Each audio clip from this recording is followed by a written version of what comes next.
Hello, everybody. This is Joshua Hatton with One Nation Under Whiskey podcast. I'm joined today and joined as always by my good friend, my business partner, the one, the only Jason, Neil, Patrick, Harris, Johnston, Yellen. Here I be. There you are. Did I tell you how I met your mother? Hi, everybody. Oh, you keep my mother's name out your mouth. He was in that show, right? Is it How I Met Your Mother, or is it How I Met Your Father? Yes, he was the womanizing, toxic white male. Oh, I love that he played a womanizing toxic white man. I mean, I don't like that anyone plays that, but It's your favorite kind of character. If I could be any character, I would be.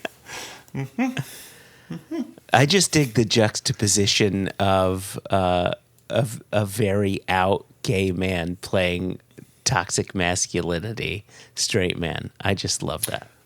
Well, and that's always been my question, is I don't know if he was out at the time he was playing that character. Oh, that's interesting. I thought he had been out for years and years and years. Oh, maybe not.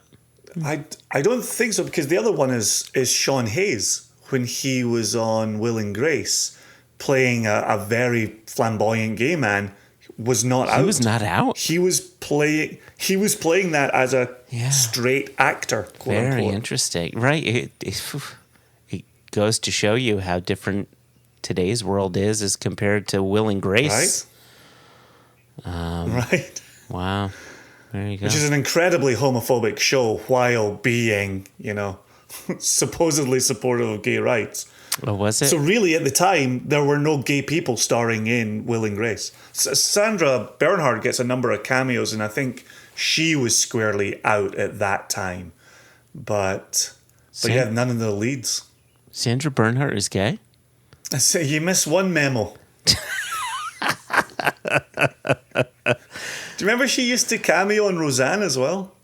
Yeah, I do, but I don't necessarily remember her sexuality being part of the conversation. I just thought she was a funny lady. Wasn't the first gay kiss on American network TV between Roseanne and Sandra Bernhard? Could be. I don't remember it. Man, you just slept through all these high cultural points. I tell you, like an awakening? No, I'm still sleeping. Yeah, I guess I missed that. I mean, I caught Captain James T. Kirk and Uhura's lovely kiss. Not while I was alive. You saw that on network? I was alive, but I caught the rerun when I was much younger. That's exactly what I was trying to get at. What year was that? Not that you know the answer, but what year do you think that was for the first interracial kiss on American network TV? If I'm not mistaken, I thought it was 67, 68. As a guess. Yeah, I have no counter. 60s makes sense to me. Yeah, there's going to be some podcast listener that's going to be like, first off, you got this date wrong. Secondly, Neil Patrick Harris has always been out. Thirdly... That's why we don't need to spend time researching, right? It's fantastic. Listen, if we can allow our listeners a gotcha, I think we've done our job here, right? I think that's perfect. We have set them up to be the expert. That makes me happy. I think it's our moral duty to... Our moral duty, right? You're right. Those are the exact words. It's our moral duty. Well, you certainly give them more opportunities than most, so you must be the most moral around here. It's more or less duty.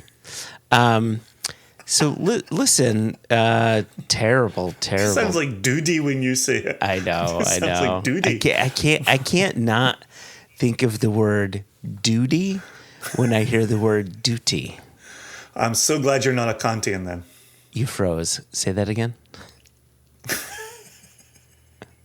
I'm so glad you're not a Kantian then.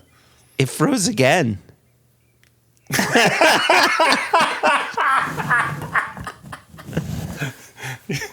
You're not picking me up saying the word Kantian. Kantian. Oh, I'm not. Yes. Everyone's a bit of a Kantian sometime. Everyone's a bit of a Kantian That's what sometime. they sing that at philosophy conferences. Yeah. Listen, what are we doing here? What's this all about? What's it all about, Charlie? Well, we've got a few things to get to. Obviously, we have 2 guests. Well, would you say 1.5? Oh, I'd say 2 guests. But we have Jeff Bloem, a maltster on, not to be confused with Jeff Goldblum. They're 2 very different Blooms, if you will. A hipster. But then also Amanda... What's that? Jeff Goldblum is not a maltster, he's a hipster. Oh, he is a hipster. Can you be a hipster at that age? I think if you're Jeff Goldblum, yes. Yeah, you could be anything if you're Jeff Goldblum. But it was nice to have a surprise appearance by Amanda Beckwith of Virginia Distillery Company. So yeah, I didn't think of her as half a guest. I thought of her as a temporary co-host. Even though, as listeners will hear in today's interview, we go through a tour of a malting house, and then we bring Amanda in. Amanda was there the entire time, but once we bring Amanda in, she gets in a couple of questions to Jeff, and it's a new wrinkle. It's an additional wrinkle. I loved it. It was great on the day, and it was great listening back to it afterwards as well. Well, and this conversation was a bit different in that you were on a tour of a malting house, and I think the last time we did a conversation where we were taken around on a tour would have been with Denny Potter back when he was with Heaven Hill, right? Exactly. We were looking at the new column still that was being I was going to say inserted. That doesn't sound like the right. Installed would be the correct word for the size of that column still. You couldn't insert it. You could only install it. Well, now with that attitude. The other thing that I wanted to bring up before we got on to the conversation with you, Jeff and Amanda, past few episodes, you've been very kind to bring on some emails and sort of front load them into the episode, but we actually received some podcast comments on Apple Podcasts, so I thought, why not front load those this time and maybe save an email until after the interview? How's that sound? Sounds ideal. Sounds tickety-boo. I'm excited people have been going to the Apple source of the podcast and rating and putting comments? Correct. It's kind of interesting that that's where you go to make the comments, even for those who aren't Mac-centric. You kind of got to do it in Apple iTunes. So if you're a Spotify user or Stitcher user or any of these, like, we'll never capture those stars. So all we could do is keep on begging those who are on Apple to do that. So Apple, yeah. All right. Well, I appreciate the people who have taken the time. So let's hear what they've got to say for themselves. So one came in on May 22nd, and the person's name, so the subject is simply called Top Pad Cost. 5 stars. Beauty. And the person's name is Hassenpfeffer, which at first I thought it was, when I read that, I said, oh, that's smart, because that's Steve Martin's character in The Man with Two Brains. But that's actually, it's Dr. Michael Hefferer. Yeah. I love that. Love that name in that film. Love it. But no, Hassenpfeffer is completely different. That may actually be this person's birth name. Laverne and Shirley. It's the opening song when they do the counting. Schmazel, Hassenpfeffer Incorporated? There you go. We're gonna do it. And it just to go now. Okay. So. Did I tell you I recently read Penny Marshall's biography? You didn't. I didn't know she had a it's good. biography. She does indeed. Yeah, it's something like My Mom Was Crazy or I'm Crazy or Everyone's Crazy or something like that. But it was really good. Really interesting as these tales always are. And how she got her start and her brother Gary and how they ended up in the movies. She was married to Rob Reiner. She was. And what wasn't Frank Marshall her dad? Do I have that right? I only came prepared with Gary. I have no other information on her family names. Well, could you do a little work and get back to me on that, please?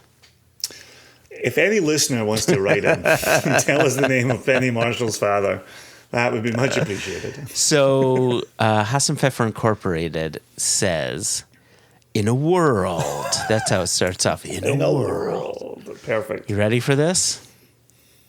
Absolutely. Okay, hold all commentary, all chuckles until after, because I need to get through this. Mm-hmm. In a world where you have a queue of podcast episodes to catch up on, there are specific species of spectacular spitfires who specialize in spires of spirits and the wonders of whiskey with whimsical wanderings in whirling wisps of warmth and wisdom. I told you to hold on to your chuckles, Jason. That brings the episode to the forefront so that you can stay close to what they're doing, thinking, and drinking, such as this chin chin. I just love the thought of somebody sitting there thinking, what could I write that would be impossibly difficult for Joshua to read on the podcast / podcast? And then that's what they came up with. Oh my gosh. Give me this again. So that's the thing. I knew, or I felt as if that was the aim. And so I've practiced reading this 87 times. All right. Well, it shows practice does make something close to perfect. Says, you read that better than you read most regular sentences. That was very well done. In a world where you have a queue of podcast episodes to catch on, to catch up on. Don't relax. You got to stay tense. Stay tense, Joshua. I'm squeezing my cheeks. You're not home free yet. There are specific species of spectacular spitfires who specialize in spires of spirits and the wonders of whiskey with whimsical wanderings and whirling wisps of warmth and wisdom that, oh my God. that brings the episode to the forefront so that you can stay close to what they're doing, thinking, and drinking, such as this chin chin. Fuck me, that is awesome. That is so well done because it's not just gibberish. It's not just a series of words that are intended to, trip the tongue, but that is beautifully communicated. Serious kudos to this reviewer.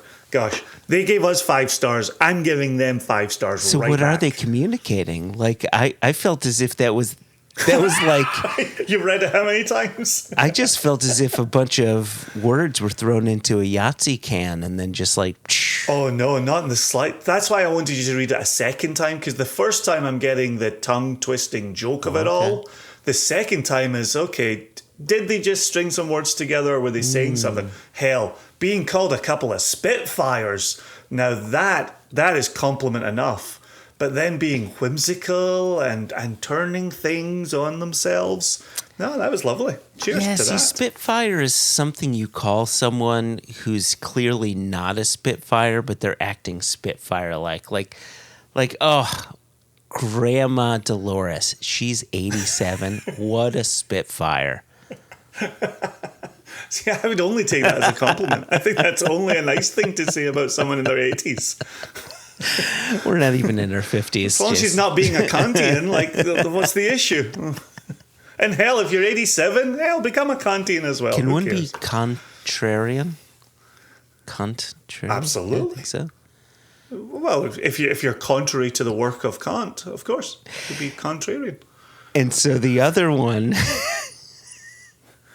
It's all just duty to you. So the other comment here, another 5-star review here. Thank you. Yeah. Now you've teed this up in a way that this is going to be difficult for the second one to top the first one. Like, have we already, have we shot our load here? No, yeah, this one is much more straightforward. There's no doubt about it. But I'm reading them in order of receipt. So That's fair. Right? That's fair. Takes all moral judgment out of it. Yeah. So this is from John K. Mill.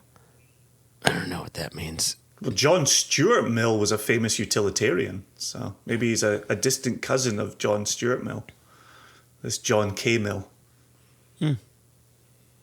So it's subjected, hear ye, hear ye. Good opening, I like it. And it says 5 stars all around from the best team in the business. Great show, banter, and most importantly, what do you think John K. Mill says is most importantly? We got the great show, we got the banter, and most importantly, philosophical dialogue. I can't do this, Jason. The lowest hanging of all low hanging fruit. Most importantly, the intermittent Kilhoman mentions. I love that. There's a Kilhoman fanatic. He's like, they mention Kilhoman every once in a while. You gotta love these guys. I dig it. I like the use of intermittent. I feel like it's pretty regular. We're talking about the duty at that point. Is there an episode we've put out that doesn't feature a Kilhoman reference? Actually, to be fair, some of the interviews, if you play them backwards, they're only about Kilhoman. Even though on the face of it, they're about something completely unrelated. Play it backwards. My mother asked for a Kilhoman. She asked me to get her one. You'll just hear it. It's plain as day. And so John K. Mill, says, what's not to love? And then closes it out with, Silver Spring has a lot of SCN fans. Ooh. There you go. He's not wrong. Mm-hmm. So Silver Spring. Nice. So huge thanks to Hassan Pfeffer and John K. Mill. That's excellent. It's nice hearing those. It's always good being on the road and people talking about the podcast and how much they enjoy it. I actually had dinner with James Foster while I was on the road, and James was just so kind in his praise of our podcast and our inclusion of him in it. He also, you will be very pleased to hear this, Joshua, let us know that we mispronounce Sinar. Oh, can we? Is he not the only one? He's not the only one. And so can we bring this up afterwards? Because we need to discuss this. You honestly think we're going to remember to circle back to this after listening to this interview? If I'm in charge, Jason, chances are not. But I'm going to let you. I'm going to let you remember it. Okay. That way, do you want to tell the listeners what I'm holding right now? He's holding his boner pencil. Yeah, it is my boner. Hey. It's a boner pen, sir. It's a boner pen. Sir. Yep. Still haven't worked out what bone that is, but it is hearty, isn't it? I think it's a femur. So it's a pen in the shape of what I assume to be a cartoon femur. I have written a note to remind us to circle back to our mispronunciation of Sayonara. All right. Should we cut to this interview here? Yep. Let's do it now, Jason. Yeah, Murphy and RØDE is the maltster. Mm-hmm. Jeff Bloem hosted for the day. It's such a kind gesture. As we always do with these interviews, we kept somebody away from honest work for a good few hours while they entertained me and hopefully will ultimately entertain our listeners as well. You'll hear passion. It's one of the things I love about this industry is no matter where you turn, you talk to somebody who's working on yeast, you talk to somebody who's working on grain, you talk to someone who's distilling, you talk to somebody who's, working on casks. Everyone is passionate about the niche that they occupy and is passionate about the larger industry. Mm-hmm. Obviously, in talking to a maltster, to the forefront of Jeff's mind is beer and all of the breweries with whom they work. Obviously, as we said earlier, I was there with Amanda Beckwith of Virginia Distillery Company. She organized this visit. And so that gave us an opportunity to ask a few more questions about distillation and fermentation ahead of distillation.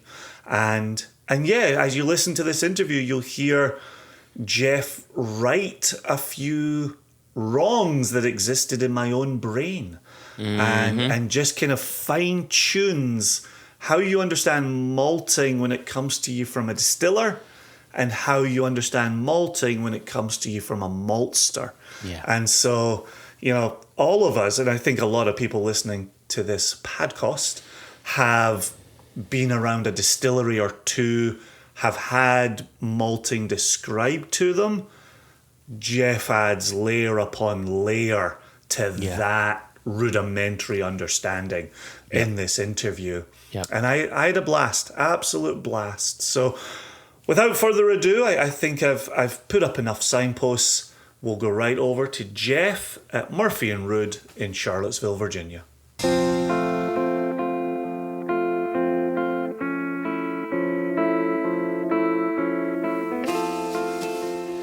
Well, hello. My name is Jeff Bloem. Welcome to Murphy and RØDE Malting Company here in Charlottesville, Virginia. It looks like we're going to be taking a little walk through the malt house here. So enjoy, I suppose. Not that you can see us, but hopefully we will inspire your imagination so much that you can see it happening as we discuss it. All right. So we're going to kind of follow the grain here. And so we are over here on the steeping side of the facility, in front of our 5-ton steep tank. It is essentially an old style 120 barrel fermenter that's been re-engineered and refabricated to accept kind of the needs of steeping, if you will. So the internal cone, obviously it's a cone bottom fermenter. The inside of that cone has a perforated layer inside that allows us to drain the water off while keeping the grain in the tank during air rests, which we'll get to momentarily here. Sandwiched between that perforated inner cone and the outer cone wall are 3 air rings that are all hooked to a manifold that connects to a compressed air. And that is how we both aerate our steep liquor or our steep water, and we also rouse the piece while it's in the steep tank to keep everybody loose and happy and uncompacted, if you will, which aids in water uptake with airflow during steeping air rests, and then also allows us to get it the heck out of the tank when we need to.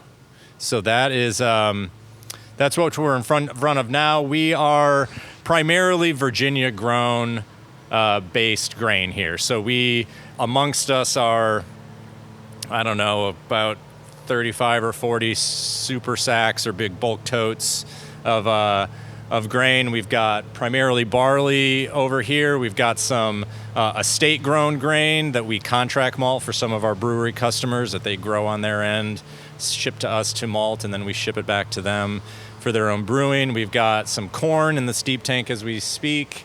We just got done with some wheat. We're taking a wheat delivery later this week. But we also malt barley, wheat, like I mentioned, corn, oats. We have a bit of spelt in the back right now. We will be bringing back rye, hopefully, this year, now that we've got some additional capacity. So if it grows, theoretically speaking, you can malt it. That does not mean you should, but you could theoretically if you wanted to. Can I ask you a quick follow-up about the rye? For producers of rye that we've spoken with, they talk about it becoming this porridge, this oatmeal that sticks. As a maltster, what's rye like for malting? Similar, unfortunately. So we actually have to malt it somewhat carefully. So rye has those characteristics because it has a very high pentosan load, which are essentially in combined fashion what you would call insoluble gums, which are what are causing that kind of pasty, sticky mess. Oftentimes people think, well, rye's just got a lot of protein in it. That's actually not. That's not necessarily true. It could be high protein, just like barley or wheat could, but it's really not it's got just as much protein as wheat does, and wheat is not nearly as problematic. Rye is tough. It's a very small kernel. It's huskless, so it uptakes water fairly quickly, but then you're also growing an acrospire and rootlets exposed, and they can really pack in tight together, particularly in a steep tank like this. So if we were, for instance, to allow it to progress too far in the steep tank, it would be particularly difficult to get it out because it really packs into this really tight piece, right? It's kind of like it can theoretically turn into what you would probably liken to concrete if left to its own devices. So it's really all about timing, but also being gentle with it during malting.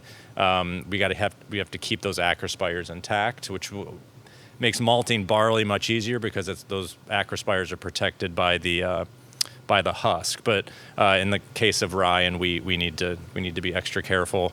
And so we just need to manage moisture content. We need to make sure it's loose and aerated. Because these grains pack in tight, you have to make sure you get air through them so you keep a very healthy aerobic germination.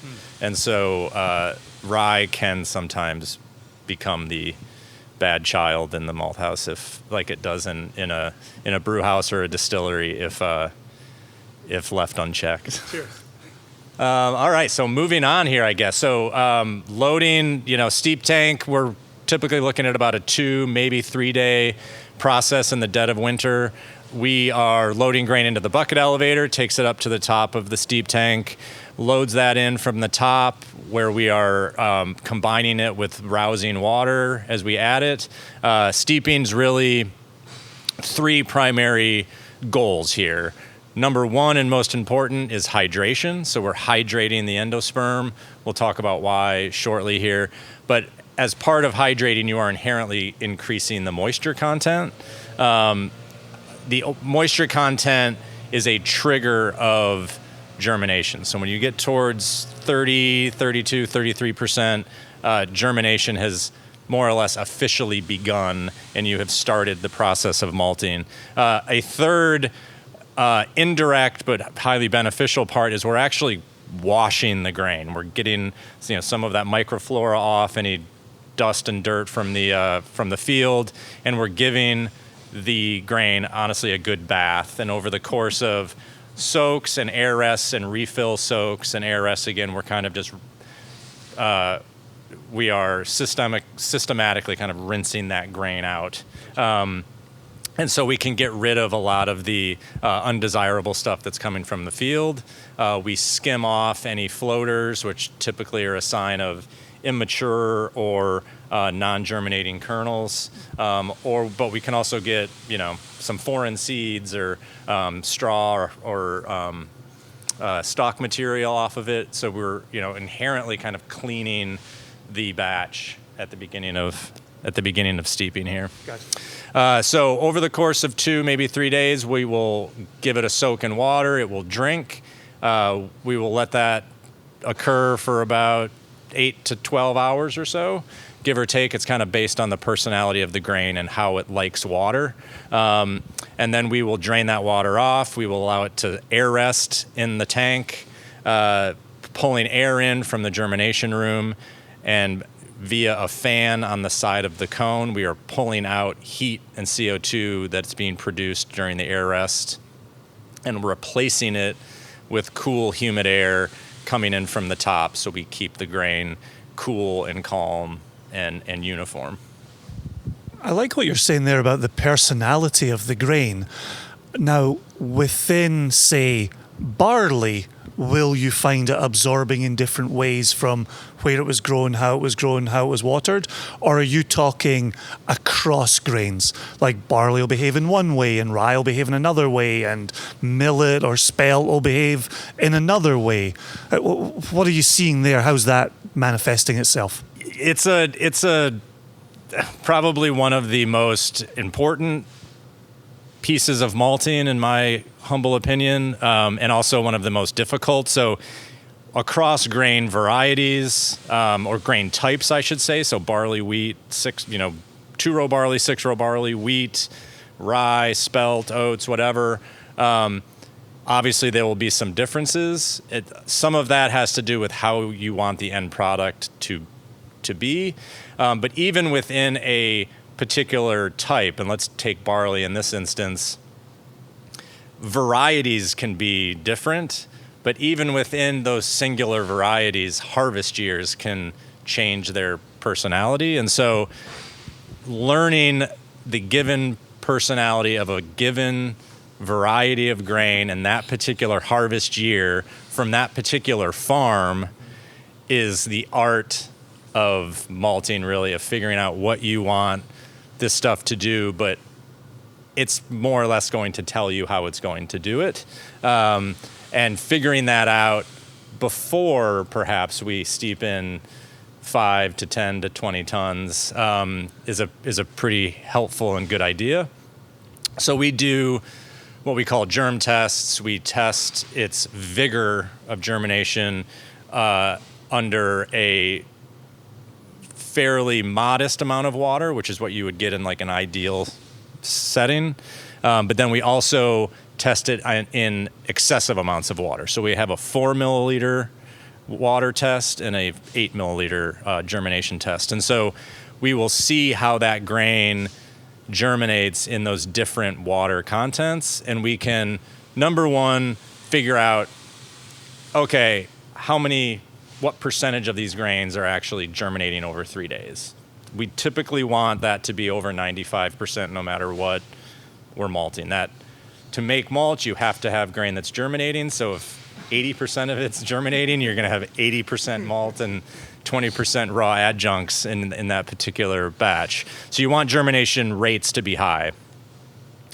Looking between the 4 mil and the 8 mil, if there's a difference in that final germination rate of 20 to 25 or more, that is a suggestion that grain is water sensitive. So if your grain on a 4 mil plate is germinating at 100 and on an 8 milliliter plate it's germinating at 75 or 80, it's not that grain is not germinating, it just really doesn't like too much water. And it's mostly because it probably got rained on before harvest and it's gotten its fill. And so it's, water sensitivity is what we call it because that's what it is. It is sensitive to the uptake of water. So it changes how we steep it, for instance. So we will, in that case, lower the length of our soaks and lengthen the time of our air rests. So we just give it a little water. It will take that water up very quickly, but then it'll say, hey, I'm good on this. And then those air rests allow it time to really pull that water in to that endosperm and fully hydrate that kernel. So getting to the main concept of steeping, there's a difference between moisture content and hydration.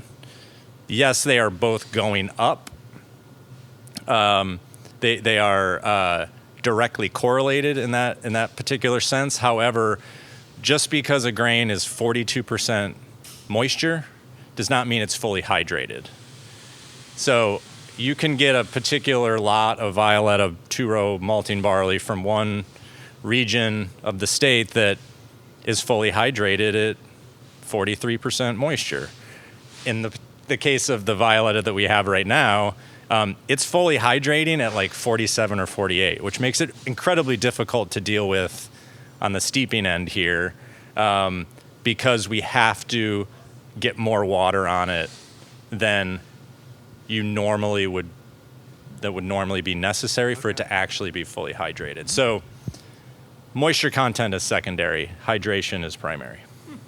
So let's fast forward. We have been in the steep tank for 2, maybe 3 days in the case of this very stubborn barley we're working with now. We are at maybe 42 or so % moisture, and it is time to steep out. So we'll fill this tank with water one last time. We steep out in what we call a grain water slurry. We'll pull the knife gate open.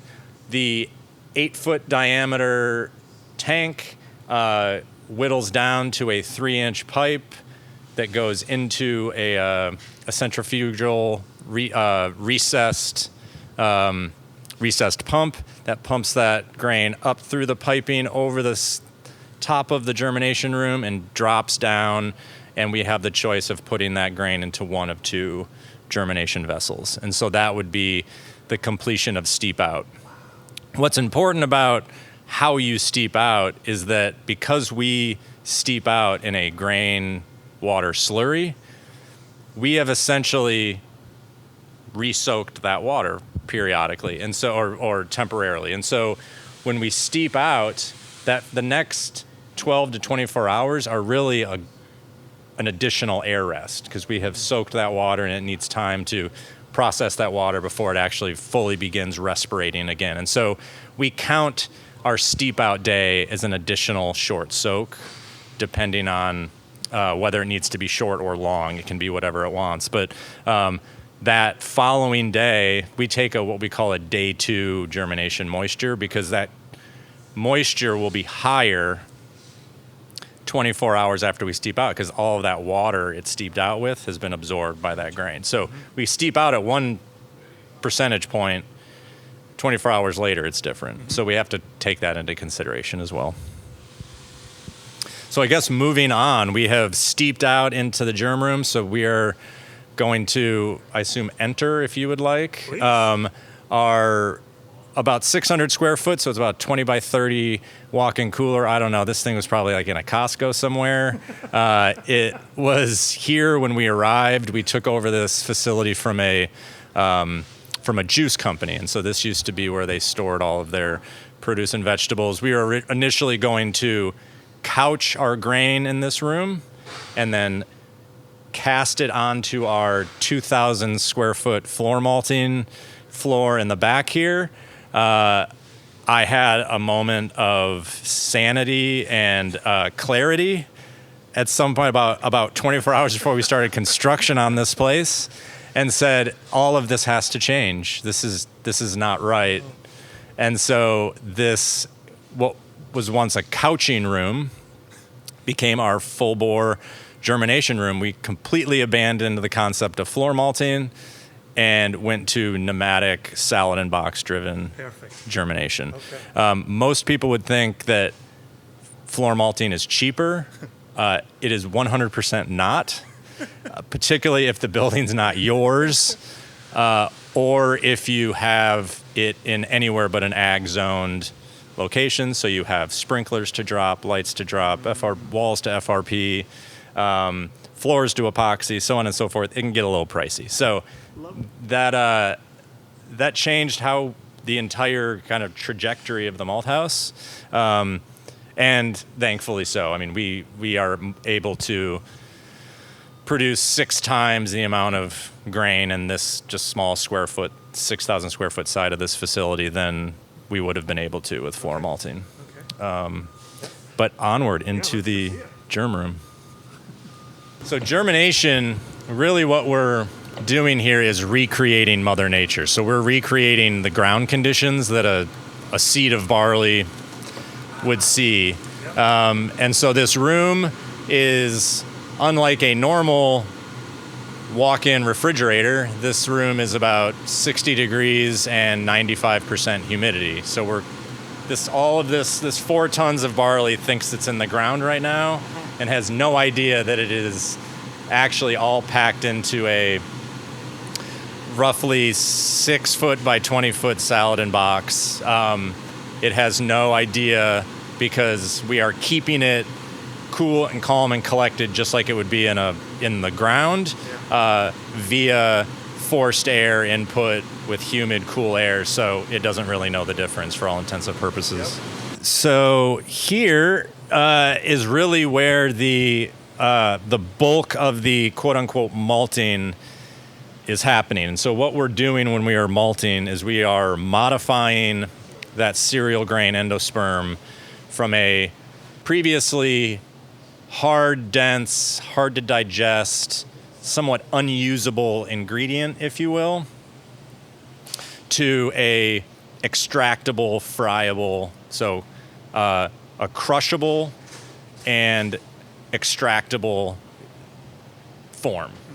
And so as we malt in here, as it germinates, it's going to use that water to provide a pathway for the enzymes that the grain is creating. So in a given grain kernel, it's about 75% starchy endosperm. That is essentially the food backpack or food reserve of that seed while it is in the ground, growing that 1.5 inches in the soil before it reaches sunlight. We are modifying that just the way the plant would. If it were in the field, it'd be breaking down that starchy endosperm. It would release enzymes that break down the protein and the cell walls and these other gums or pentosins and beta glucans to make those starches exposed and available.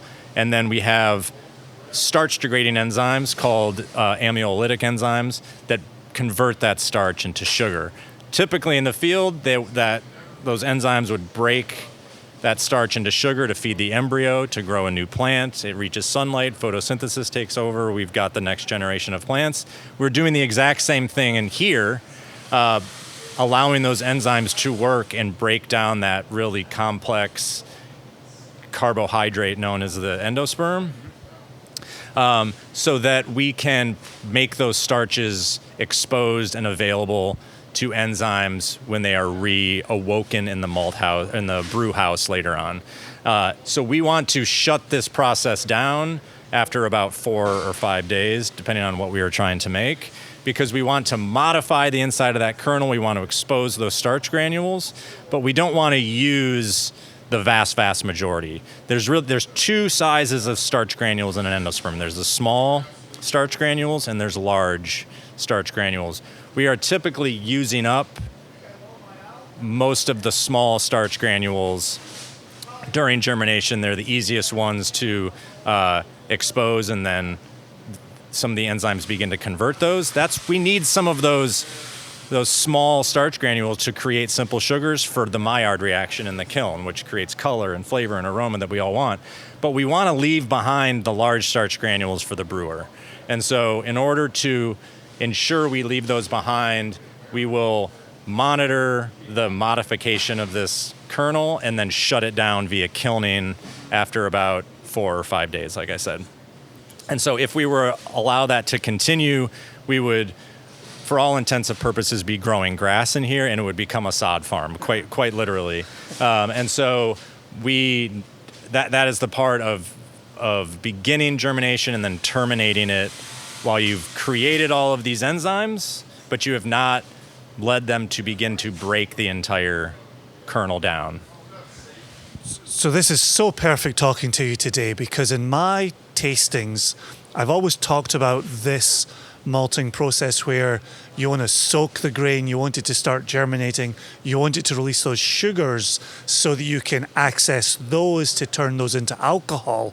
And you're clarifying for me today that it's enzymes that you're creating, and you're saving those starches to be broken down into sugars to then be turned into alcohol. So those enzymes that we keep hearing about in American production, right, where corn's not doing all the heavy lifting by itself and it needs that presence of malted barley, or those enzymes. Now I understand why malted barley is used interchangeably with the enzymes. That's fantastic. Brilliant. Thank you. You bet. And I think it's, it can be a somewhat misnomer to say that in the malt house we are creating sugar. We are, in fact, not. If we were creating sugar, we'd have nothing to sell and therefore would fail. And so, in fact, creating sugar is something we do not want to do so that we have something to sell to the brewer. But by creating some of that flavor and aroma, we do need a little bit of those small starch granules to convert to sugars. As we break down the protein in these endosperms of all 5 bazillion of these kernels, we will create simple amino acids. The combination of amino acid and simple sugar in the kiln leads to a very robust Maillard reaction. And so that we've added heat. And so now this is where we get those, nutty or bready or, a toast or bread crust, where we get those flavor attributes because we are using the components that we've created during malting and applying heat. And that's where we start to really differentiate between the different malt types. And that's why we have, I believe our product list is touching on like 30 products or so right now. So, and we're all of those have a different flavor attribute via the grain or how we treated them in the kiln based on how they were germinated. Perfect. So kiln. I'm ready for to the kiln. Yeah. All right. So it's advantageous in that we have a small batch of what we term our English pale or pale ale malt in the kiln here. So, initially opening the door here, this smells like a beautiful bowl of grape nuts. It is, this is what we would refer to as a pale ale malt. So it's, UK inspired, slightly higher in the kiln curing process, where we would typically reach 180 for pills or 185 for pale. At the end of kilning, we're getting up to close to 200 degrees on this particular product, and that creates that slight nuttiness and depth that is phenomenal for any English ale style, but it's also great for just generally malt forward beers, whether that's stout or porter or particularly something like a barley wine, where you really want to show the malt profile. This really has a great base with which to start. Could you talk to us a little bit about the Lovibond scale and the value of that? And we're going to bring Amanda into this conversation in just a minute here. But I'm thinking about our friends at Westland, and they have this 5 malt, and obviously we talk about chocolate malts going in there, but we also talk about pale malts having a place there. Now that you've kind of cracked that nut for me on securing enzymes and sending sugar off to the brewer or the distiller, what's the value of light and dark malts? Can you help me better understand that, please? We could take a lot of different paths here. I think at the base of it all, there's one undeniable rule in that you cannot have low color, high flavor malt. So color delivers flavor and vice versa. So you cannot have an English pale malt like this, which is at about 3 to 3.5 Lovibond. You cannot create these flavors and have the color of this malt be less than 2 Lovibond, which your typical American two-row brewer's malt or, a Pilsner or pale brewer's malt would be. And so in order to create color and create flavor, you need to sacrifice a low color spec in order to create flavor.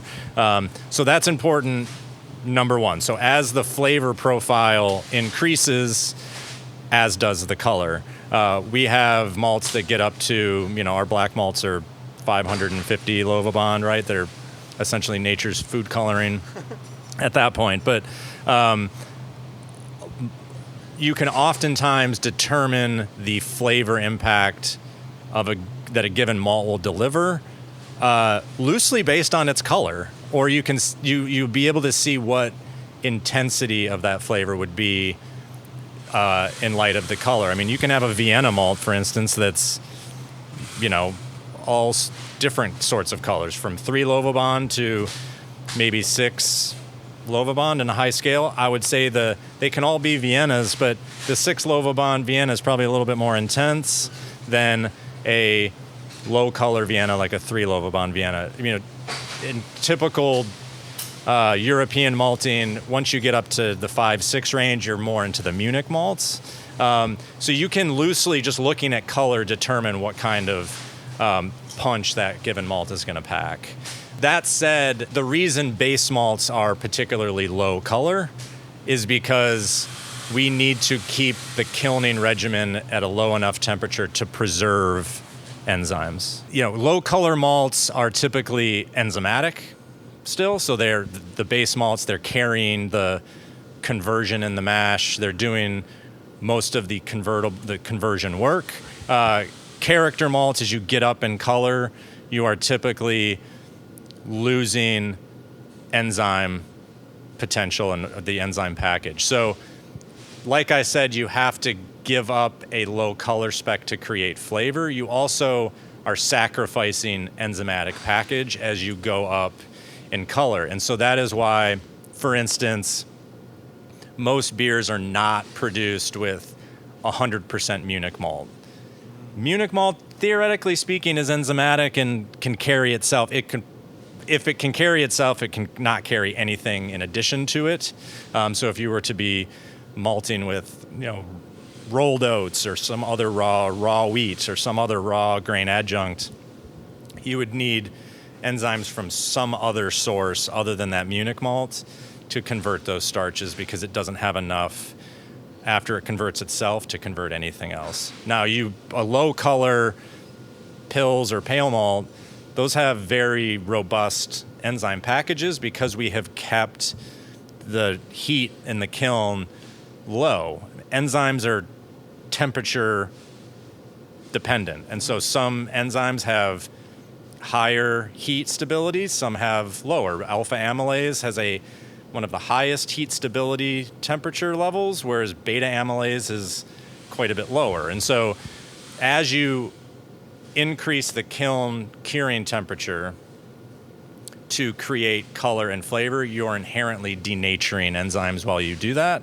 And so it's a give and take. That is why you can't have a very highly enzymatic brown malt. Yeah. The reason the brown malts were enzymatic back in the day is because part of it burned and the other part didn't. When you blend it together, it's brown. And so trying to recreate enzymatic brown malts is, it's an exercise in futility, and that you can most likely light something on fire in the process. So you're really crisping up my understanding here. So sincere thanks to you, Jeff.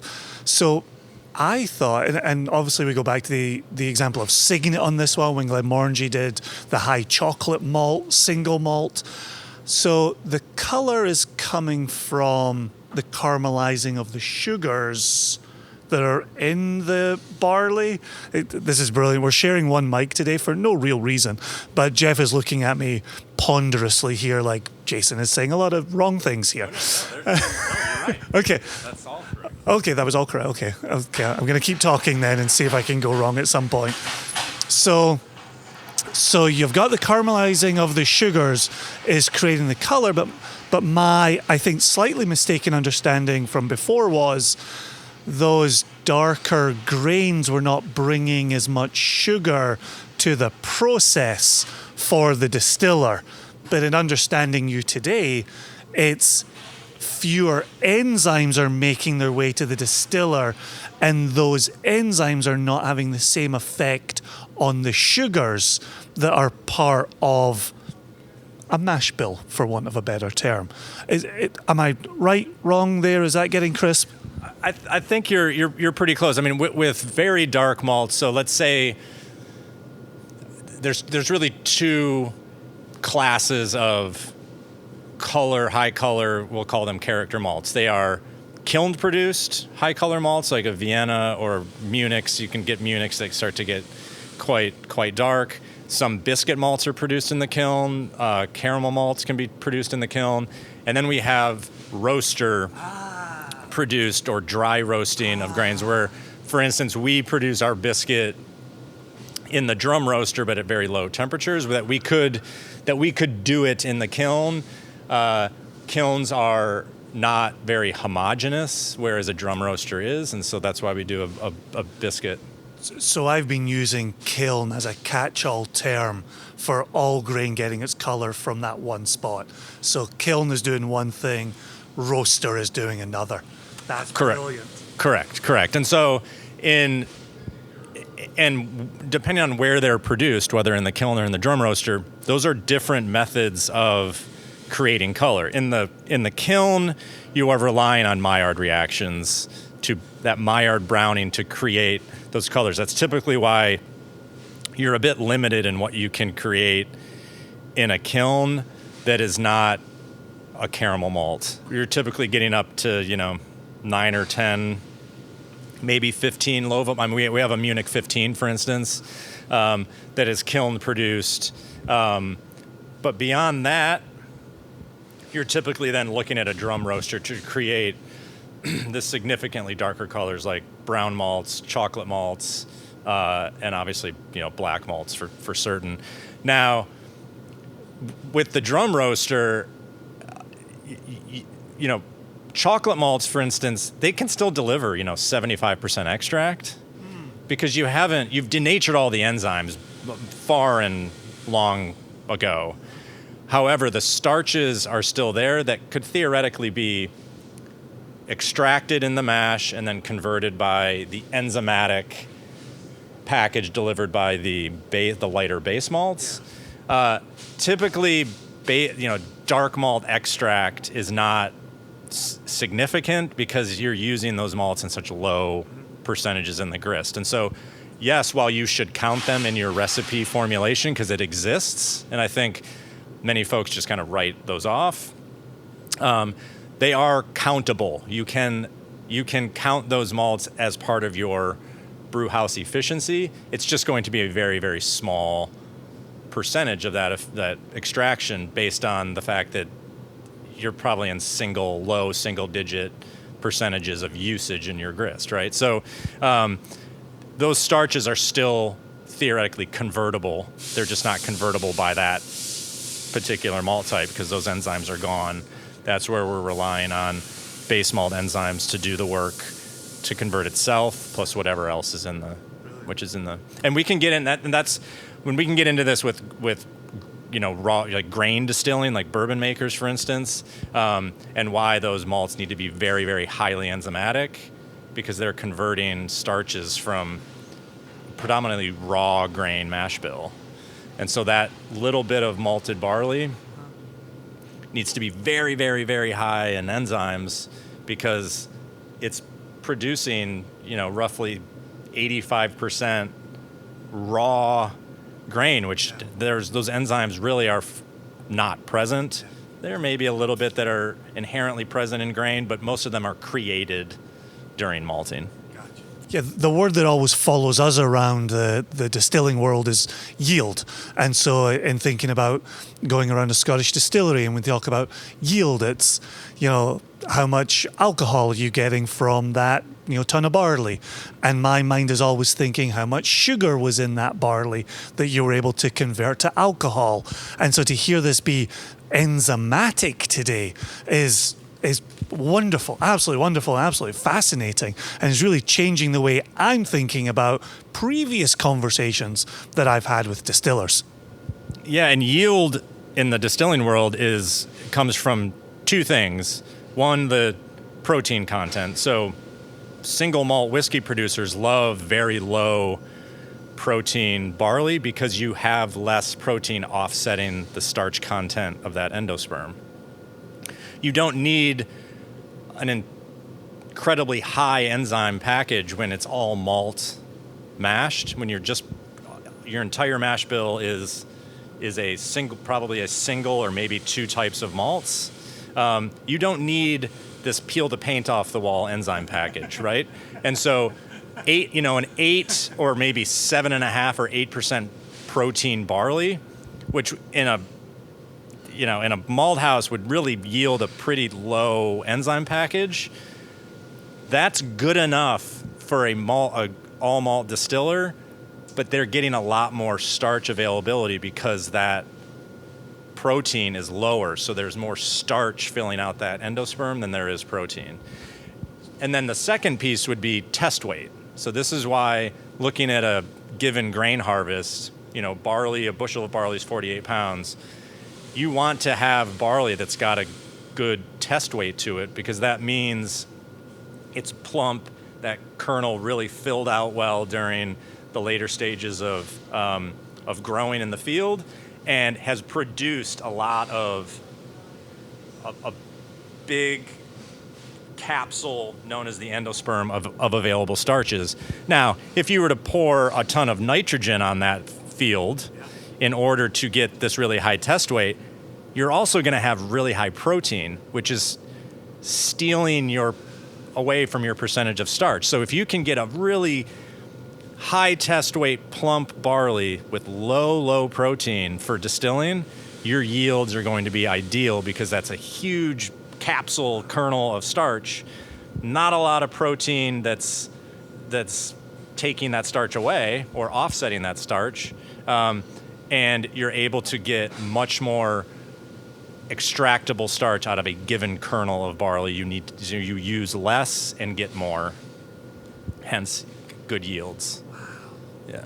I'm thinking, just the way you're describing that and the way I'm watching your hand gestures, I'm thinking of the potential for an Arnold Schwarzenegger or Sylvester Stallone grain that's pumped up on protein and pumped up on starch. And is that a bad thing?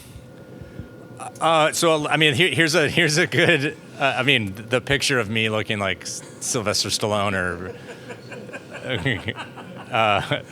Arnold Schwarzenegger is terrifying. But let's flip this thing on its head though, and move to grain distilling. So bourbon again, you're using this small amount of malted barley, which is really a background singer in the entire show known as bourbon production.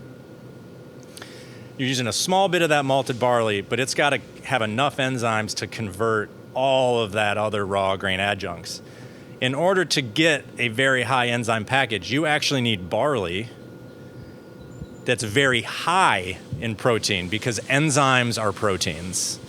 So enzymes are proteins, so that if you have too low of a protein content in grain, that's why your enzyme package is going to be low. If you need a very high enzyme package, you need high protein. It also germinates warmer for longer and is meant, that grain distiller's malt is produced for one reason and one reason only, and that's to provide very high DP or diastatic power and very high alpha amylase. What it tastes like is somewhat secondary, and they will give up because they're not worried about the yield of that particular input because they're getting all of their yield from the corn or the raw wheat or the raw rye. We can use up some of those sugars during germination to drive that embryo to continue to grow, and as it's growing, it's continuing to release enzymes. That's how we can drive that DP and that alpha amylase up. And so bourbon distillers, high protein barley, high enzymatic barley malts. Single malt whiskey producers, low protein, low enzymes, high yield. Oh, perfection. Oh my gosh. I want to bring in Amanda Beckwith at this point, where you've done such a brilliant job, Jeff, of balancing between the bourbon producer and the single malt producer. Now, Amanda, the reason we're standing here today is because of your introduction to Jeff and to Murphy and RØDE as a maltster. So for you, and I know, I always talk about you being in the distilling business, and I really just mean that for the distillery work that you do. So the question becomes, what are you looking for when you pick up the phone and you call Jeff and you're going to place an order for something? Well, the exciting thing with working with Jeff and the whole Murphy and RØDE team is the level of quality that they give and the sense of place they deliver too, because at Virginia Distillery Company, we're all about the sense of place. And so we learned quickly back in the early years, 2015, 2016, 2017, we're not really farmers, but every bit of barley that we've grown on site has gone through Murphy and RØDE, through their malting process, and is currently distilled and is aging in a variety of our casks. And so through that process, through this relationship, they delivered an incredible quality for us and consistency. And so he was spot on everything that Jeff was saying about the low protein, what we're looking for. He definitely understood. And so for us, now I have this whiskey 100% from our site, even the barley itself, aging in first fill bourbon barrels, in different sherry casks, in our cuvee wine casks. And it's been really fun throughout the past few years to pull samples and start to see and look for differences between the barley that we grew and that he took care of here at Murphy and RØDE versus, barley that we've got from other parts of the United States and even southern Canada. And so that's been you contracting a farmer to grow that for you. So as we've been talking about here this morning, what are you finding in climate, in conditions, in moist growing conditions versus dry growing conditions? How does that then affect the conversation that you're having with Jeff? Well, one of the first things we learned was just how high the nitrogen levels in Virginia soil are. And we weren't expecting to have to deal with that to the extent that we were. And there were other things like we didn't know about rot or things that could start to become a problem. We didn't want to use pesticides. So we had a lot of questions at first. We're no longer growing barley on site. We work with farmers in other areas. But I am not opposed to maybe one day playing around a bit more with our own fields or places nearby. So that's still a really exciting thing. Right now, what I'm focused on is the whiskey that's currently aging. And I think the biggest win for us with that barley in particular is as our barrels are interacting with the whiskey inside it, we are seeing a bit of a contrast between the distillate made from barley in other areas of North America. And so I'm still waiting. I want to hit a certain age I have in my head. I just want to see, but every year as I'm pulling samples, there is a variance. You can definitely detect more malty character coming through. An example for the whiskey aged in the first fill bourbon barrels. And that's really exciting. So we're still experimenting and I'm still learning, but I'm loving it. So for you, Jeff, when a distiller comes to you and they're talking about what they would like to go into barrel, well, first of all, are you having conversations about kind of somewhat, Amanda's giving me I'm not sure where Jason's trying to take this, but are you having flavor-driven conversations with your maltster? I think for us, we were more concerned with enzymatic action. We knew that we wanted the pale malts. We knew that we were going to be very traditional because where we get to be untraditional and where I get to play is the barrels. So having that quality and that consistency was the groundwork that we needed. And so that's what we were provided. Yeah, perfect. So for you, Jeff, then, in supplying a distiller, one who is just down the road, I think we might be about 30 minutes from this doorstep to your doorstep, Amanda. What are you then looking to supply, or what types of conversations are you having with that distiller? I can't help but think for myself, I'm looking at flavor, I'm looking at yield. I'm looking at what's going to go into the barrel.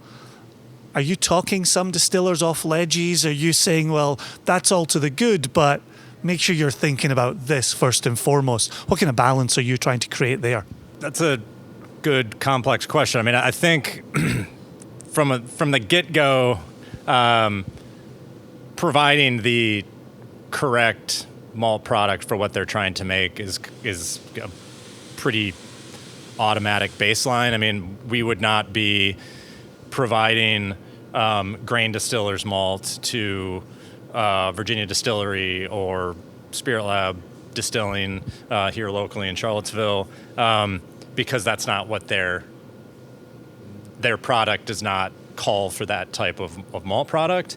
I think what we're noticing more is this evolution of the use of specialty malts in distilling, which I distinctly remember bringing up, the use of a chocolate malt to a distiller, and him very quickly saying, well, I don't think that would make very good whiskey. Now, whether that is because he thought I was suggesting they use all chocolate malt, which would be a terrible idea, or the fact that it's just very new and radical and almost like experimental. I think there's a slow trickle, and just like brewing, I think distilling is a very peer-driven industry, and so oftentimes folks will wait for somebody else to stub their toe so they don't have to, perhaps, and so that can sometimes add to the conversion or the lead conversion time, and getting some of these folks to really embrace a crazy idea like that. But it also has a lot to do with what kind of ethos that particular distillery has, whether it's already established and they have a very focused vision and intentional plan for their distillery, and then there's others that are, for all intents and purposes, winging it, and are going to kind of evolve as time and it takes them through their time, right? So I think in the end you have to know your audience, right, and really know who you're talking to and what they're trying to achieve. I know that even within the base malt realm, you can still get a little crazy, right? Like, but Ivar at Spirit Lab uses all of our English Pale as his base for his single malt whiskey, and he absolutely loves it. Whereas I could theoretically have just automatically proposed our pale malt to him, because that would be the kind of like the low bar of introduction to our product catalog, and would be the most obvious. Except you can start to add flavorful character into your malt bill by not really going way outside the boundary here, right? So, I mean, we're talking like a half, maybe a full Lovibond difference in color. It's still very enzymatic. It just has a different flavor potential. And so if you look at the amount of time that they're aging, are they aging in different, are they selecting all these different casks, which VDC does a lot? Or are they really keeping the maturation side simple and are going to rely more on the malt inputs to deliver a flavor component? So I think all of those, talking to a distiller about what their existence is and what their intentions are in the aging process, and whether they want to remain fairly traditional or get a little weird, I think all goes into the conversation of what you end up suggesting to them. Perfect. We've had a lovely conversation up to this point. We're going to get controversial.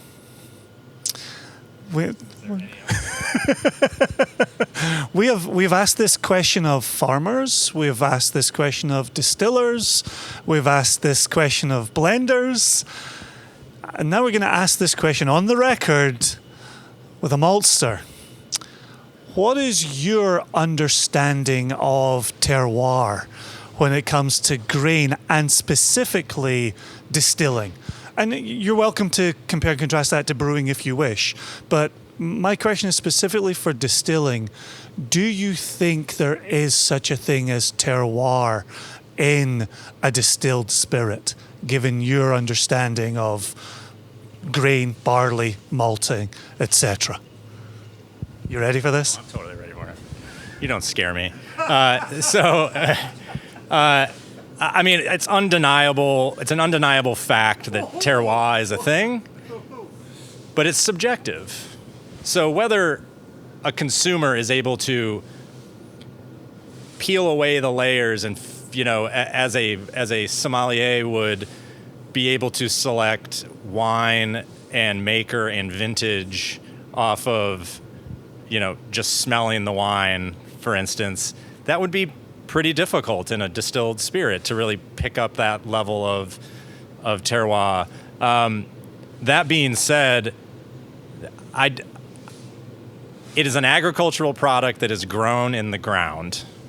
And the ground is different depending on where you live. So there really is not much of a debate whether the land the agricultural product grows in would have an impact on its flavor profile.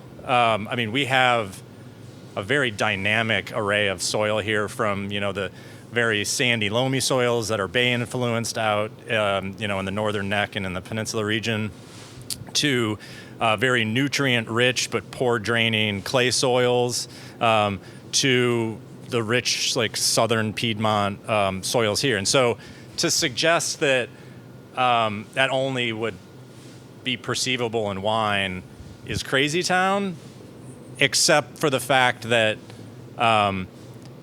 even outside of beer, distilled spirits are, as singular as they can sometimes get, as opposed to beer. It's very hard to pull together a terroir influence when you have, a number of hopping additions going on, plus ester profiles of yeast during fermentation.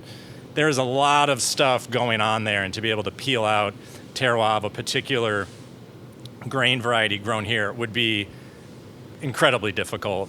That does not mean it doesn't exist. It's whether we can pick up on it, right? So I think the question really is, can people pick up on terroir in these products? In distilled spirits, absolutely and totally. You would probably have to do it very purposefully, side by side. It's very similar maturation components and times and applications, whereas wine is, because it is such a simple end product, it doesn't have a lot of, aside from any blending, it doesn't have all of these other flavor inputs. It's much more discernible. And so I absolutely think you could introduce terroir into distilled spirits. It just depends on how much you want to prove it, really. I mean, you would have to look at maltsters like myself that are single origin, for instance, to know that a given batch is a given variety from a given lot of grain from a given farm, as opposed to larger, multinational malting companies that blend post-malting, and that stuff gets really non-homogeneous traceability-wise. But then, applying different varieties of maybe of two different regions with the same distillation and maturation process, I don't see why you wouldn't be able to say the differences are the grain ingredients. And I think that's where we're coming down on this as we're asking more people. It's funny. In one way, I feel that we're getting people on the record answering a question that they never asked, where we've kind of taken on this terroir just because it's really on the outskirts of whiskey conversation and whiskey enjoyment. I think we're just trying to head people off at the pass. But what we're really starting to pick up on here is much closer to Dave Bloem's really latest book, A Sense of Place, which is just that, a sense of place.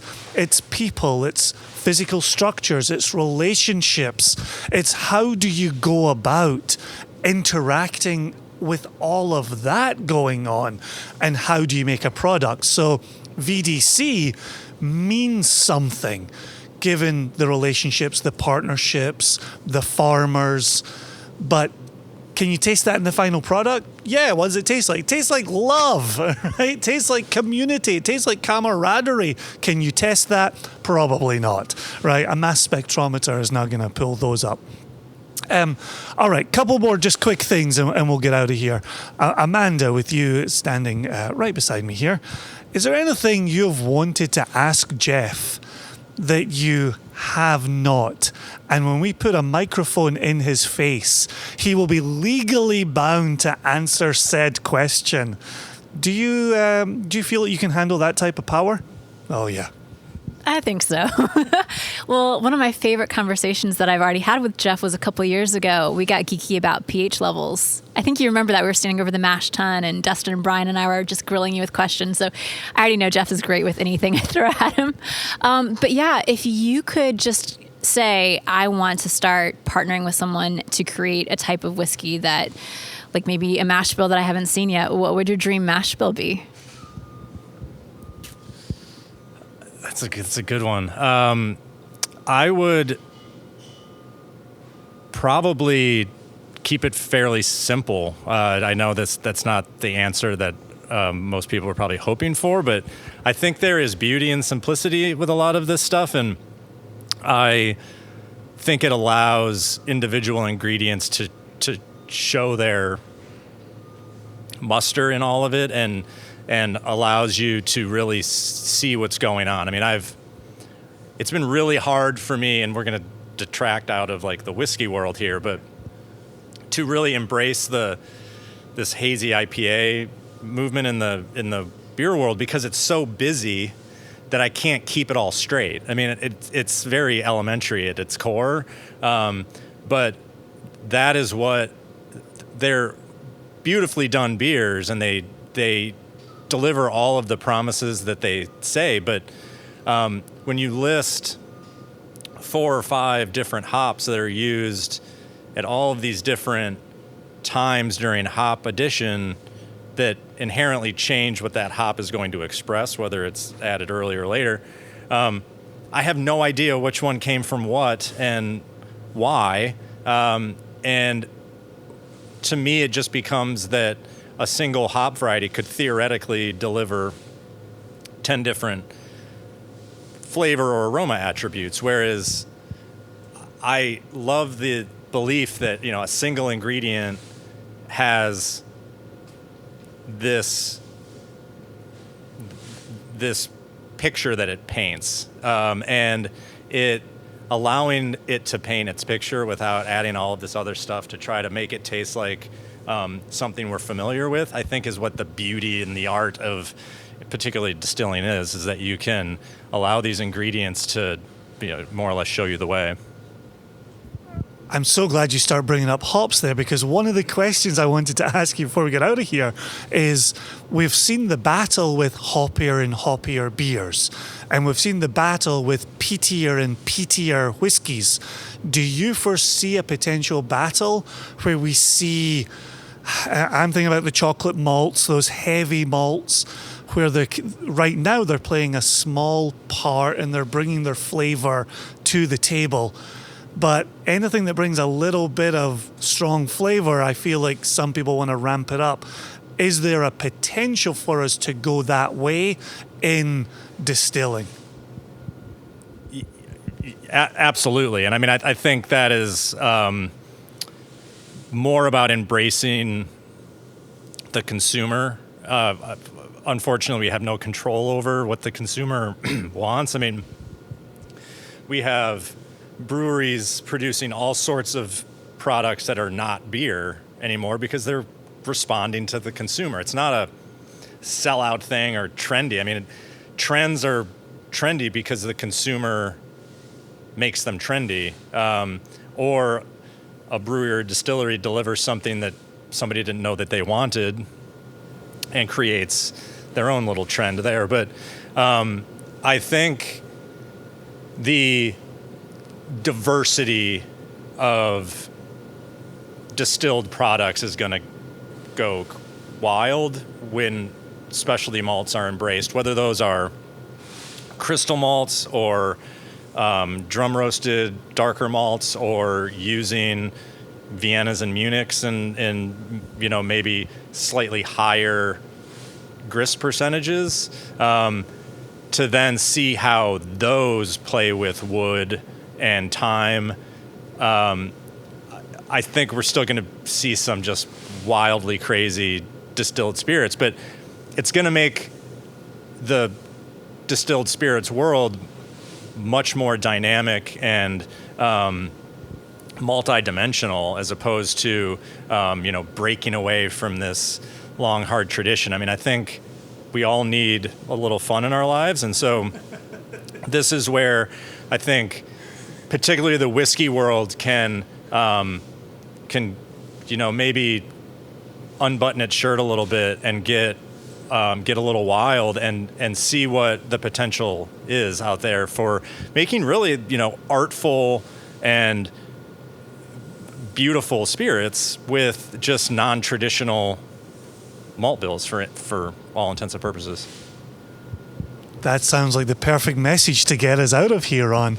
I'm going to say, Amanda, thanks ever so much for making this collaboration work. I appreciate you. Oh, happy to. And Jeff, thanks ever so much for making time for us on a Monday morning and just giving us an excellent tour of the facility and answering all of our questions, even our most controversial.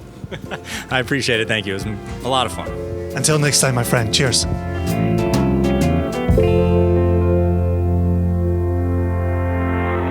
Jason, thanks again for taking the helm.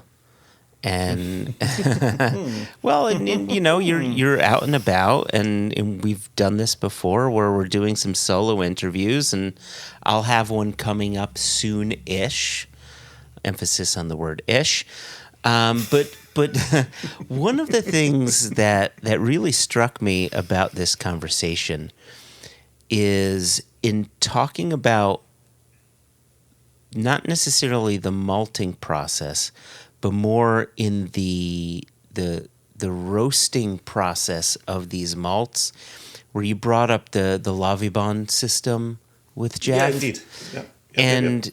And he said something that we always say the contrary to, at least when it comes to distilled spirits, where we say color doesn't equal flavor. Don't pay attention to the color because it's going to lie to you. And he says quite the opposite. Right? The darker the color, the more flavor, or the difference in flavor. And that really, it struck me that on the malt itself, that becomes true. But then you take that malt and you put it through the various processes of Right. Fermentation, distillation, and maturation, and all of that goes out the window. But how interesting, maybe not all of it, but a portion of it goes out the window. But how interesting that really is where flavor comes from for a brewing perspective. Exactly. And that's exactly what I was going to say here. In my intro to the interview there, I talked about Jeff's work with breweries. And yeah, in beer brewing, you put dark malts in there, you get a darker beer. Think of a brown ale, think of a porter, think of a stout, right? You're using dark grains in there. No matter what you put into your mash bill as a distiller, you're distilling a crystal clear liquid. Yeah. Regardless, right? And instead you're looking for, okay, what flavor is being left over, as you were alluding to just a second ago, right? What does that small percentage of chocolate malt deliver? Classic Westland, right? The 5 malt mash bill with the chocolate malt going on in there. One of the aspects for me was in talking about, again, the Lavibon scale and darker malts, and him making this clear delineation between what's happening in the kiln and what's happening in the roaster. And I'm standing there, I'm like, shit, like I've been in whiskey circles for 20 plus years, and the really dark malts get roasted. They don't just stay in the kiln longer. They get roasted in a separate vessel. I'm like, This is why we do this. This is why we still go out. This is why we're still looking to have conversations with people, still looking to learn, right? That other great point that he raised about enzymes, right? You're looking for grain that have a vast number of enzymes that allow the fermentation, the distillation, right? He's talking proteins and the role of proteins in the grain here, right? And we've only ever talked sugar, only, right? Correct. Yeah. Right? And he was like, not really. You're missing a part of the chain, right? Yeah. And I think that's one of the things when you're learning about this, going through distilleries want to talk about distillate, and really they want to talk about mature product, right? They're not really slowing it down to talk about the raw ingredient that gets delivered X number of times a week, so many tons come in the door, right? They're not really getting into the nitty-gritty of that. That nitty-gritty is Jeff's business. Yes. Yeah. Yeah, there was something else too, and something you mentioned just now reminded me of it. Or I think it's just this general misunderstanding, or maybe not a misunderstanding, but understanding things in a different way. So when... Or more thoroughly, I would say, right? For that, the point that I'm going to bring up was a question you asked him toward the end, which was specifically with terroir, and does the idea of terroir exist? And his point was, well, it's from the ground, so it definitely exists. However, he made a point that, I don't know, I've heard winemakers say to the contrary, and I can't argue on either side. You know, he felt as if for distillation, if I understood the conversation properly, that for distillation, that you can most definitely get a feel of where that grain came from, but that in wine he felt it could be less so, because wine offers up simpler flavors than what a grain could do through fermentation and distillation. Now again, maybe I misunderstood his comment, but I found it interesting when I go to my local wine shop and I get wine experts come in and they talk about the nutrients in the soil. They talk about how the wind affects that particular side of the mountain or hill that the grapes happen to be growing on. And all of these things that are tied specifically to that sense of place. The way I always thought about terroir as it pertains to alcoholic beverages was that, and this is just my thinking, but when it comes to whiskey that's been peated, you can get a sense of the terroir that's the peat is tied to. Is it Isla peat? Is it Highland peat? Is it Washington State peat?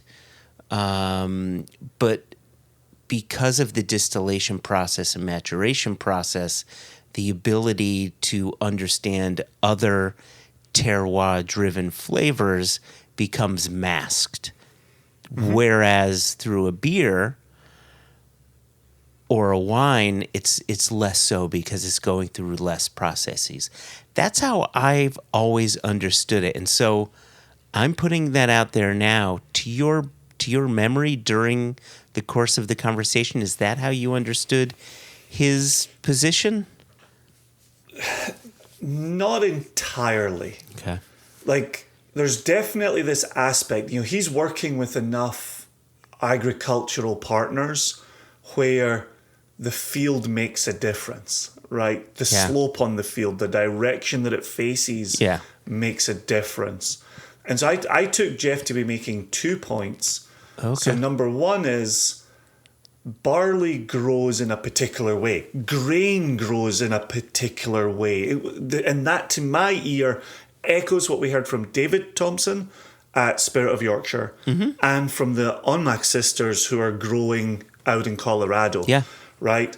There are there are realities to this in a field, weather systems, rain, rivers, right? Like, it's not just this singular product that we think of being grown in Eastern England, Eastern Scotland, Ukraine, right? Other parts of Europe, right? It's not just that mass commodity that can be churned out continually without taking a range of factors into mind. So I think to that point, Jeff says, is there such a thing as terroir? I firmly believe there is. Now, as that works its way through the various processes, where do we end up? And I think his point was, when it comes to alcohol, is there a sense of terroir in that glass? Let's say yes. Let's assume yes. Can we access it? Not necessarily. Yeah. And listen, I think that there are some key points to where it becomes quite obvious, specifically in distilled spirits. And I think of rye whiskey, right? There's something so very singular about what Alberta rye tastes like compared, right, to like a Whistle Pig 10, or, insert a Canadian rye here that's using Alberta rye. Compare that to a rye made at MGP, which has its own particular flavor. Compare that to Old Forester's rye, right? You've got, in that case, I don't know if it's necessarily terroir or if it's the type of grain, the type of rye grain, because there are different varieties, or a combination of the two. But there are definitely clear differences despite the process being the same. Yeah.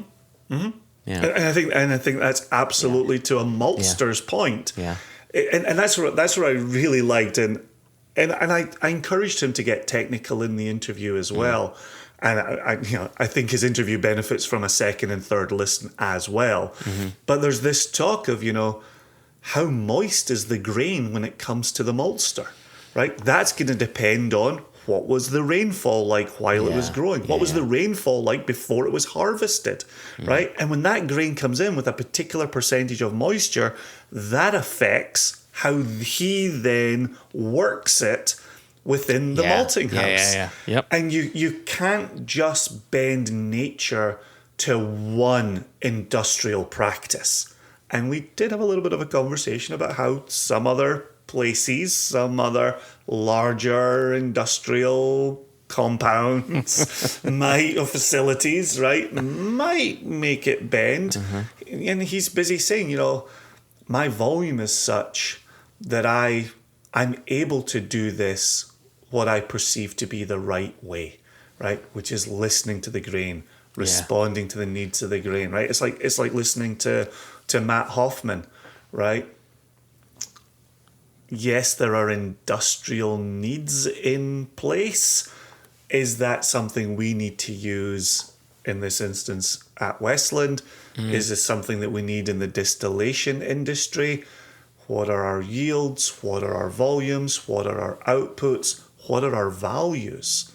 That's, a churning, cloud of questions, right?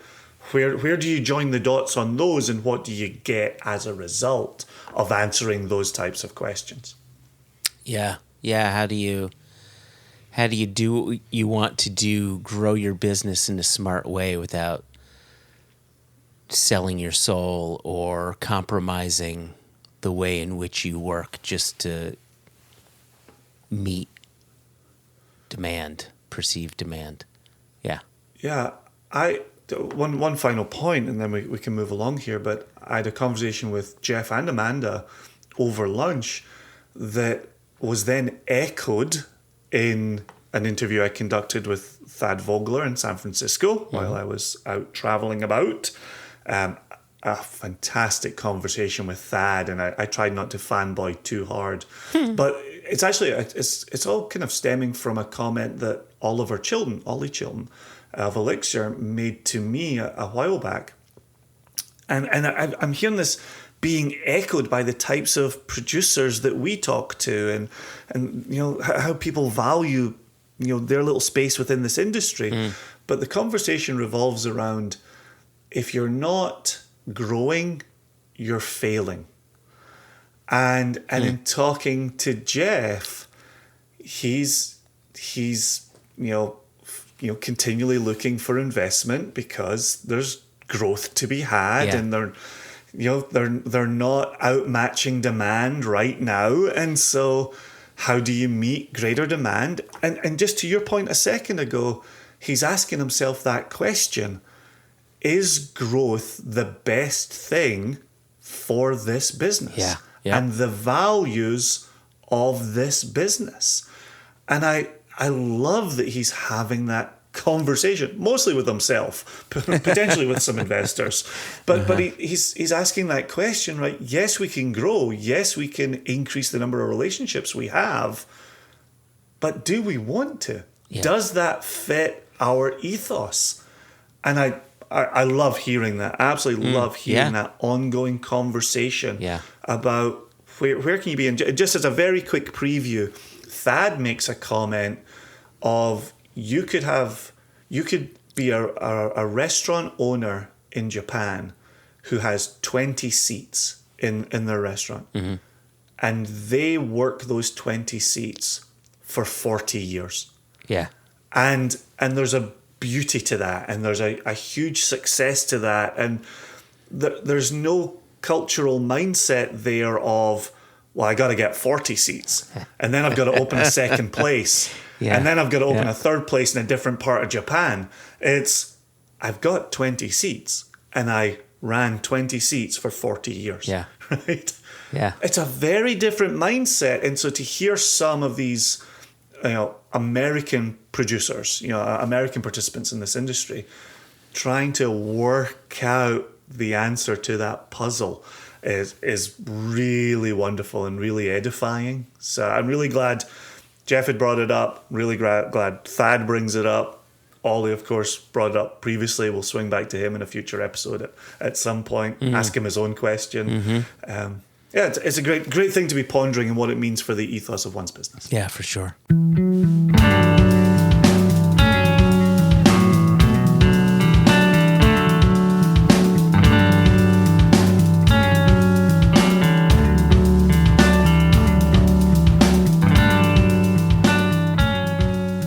So moving on, are we okay to move on, Jason? 100%. You're okay to move on. Do we have any news that we need to be sharing? I did a couple of tastings while I was on the road, and the Copperworks absolutely killed, which was brilliant. The number of people, unprompted, I hasten to add, who compared our Copperworks to the Chicago Jubilee that I have talked about previously. I didn't lead the witness in my tastings, but some people there had said, do you remember the Chicago Jubilee bottling, the first one you did there? And I said, hell yeah, do I? And it's got those kind of big orangey notes and hop notes and hop oil and bit of citrus and bit of spice. Yeah, people getting that in the Copperworks was really exciting. Oh, that's great to hear. You didn't lead the witness at all? I did not. Wow, I was a very good you. one because I always want to know, is anybody getting what I'm getting here? And if you lead the witness, they'll tell you, oh yeah, I totally get that. Yeah. But if you just listen to them and allow them to raise it, it's like, yes, I agree. That's exactly what I've been finding. Wonderful. So that was great. I popped the cork on our Wolf Island Take 2. Okay. And that was very well received as well. It's so interesting. Once again, we're hearing people say, hey, I loved the first one. I like the second one even more than the first one. And I just don't know if people... are people saying that because they clearly remember the first one? Do people like the newer thing better than the older thing in other circumstances? the model for the mix is identical to the first one. It's 5 unpeated casks and 1 peated cask. Yeah, see, I think we've got the model right. I think what we're doing to create this is spot on and allows for natural, because it's such a small batch of just 6 casks, it allows for natural variance to really pop out while always keeping an eye on where the heart of that spirit is. It's not a situation where a band has a second album and decides to change their sound, you know? Like, they're not changing the sound. The instruments are the same. Like, and the songs are the same. They're just playing it in a different way. And I think if we stay down that path, then we could have something that's, I wouldn't say reliable, because that's not the point of it, right? The point isn't to be. Don't say consistent, Joshua. Don't say consistent. but incredibly fun to follow, much like Aberlour Abuna or Glenallachie 10-year cast strength or Tamdhu batch strength, where you're always following that next batch. You know the first one was great. You know the next one's going to be great. What are the differences going to be? Right. Kilchoman's annual release of Loch Gorm. Kilchoman's annual release of Loch Gorm. I refuse to admit we make intermittent references to Kilchoman. I still maintain we make regular and consistent references to Kilchoman. Listen, let me close out our Single Cast Nation news. That's right. We've got Single Cast Nation intermittent news. Kilchoman references, and say just one other bottle here. I opened our US retail release number 9 Kalila and poured that on my travels.